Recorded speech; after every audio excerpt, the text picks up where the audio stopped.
এরা সবাই মিলেও কি শুভেন্দুকে ওখানে পাল্লা দিতে যাবে? শুভেন্দু অধিকারী ভুল রাজনীতি করছে, ভুল কথা বলছে, তৃণমূলের সঙ্গে বিশ্বাসঘাতকতা করেছে। কিন্তু বিজেপিতে যারা রয়েছে তাদের মধ্যে শুভেন্দুকেই একমাত্র নজর রাখা যায়।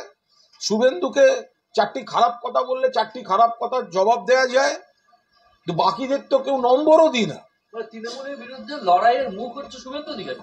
তৃণমূলের বিরুদ্ধে যেটুকু চিৎকার চেঁচামেচি করছে সেটা তো শুভেন্দু অধিকারী আছে বলে বিজেপিটা ভেসে আছে। তো এর বাইরে কোথায়? দিলীপ বাবুকেও তো ওরা সরিয়ে দিয়েছে।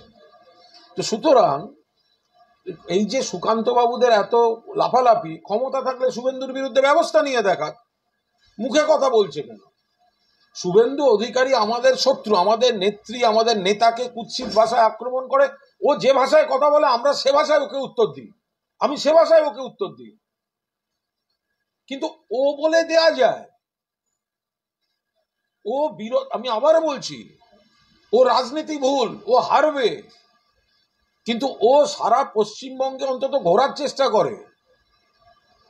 ও তৃণমূলের বিরুদ্ধে, তৃণমূলকে একটা সর্বক্ষণ একটা চুলকানি রোগ হলে যেরকম হয়, ও একটা চুলকানির কারণ।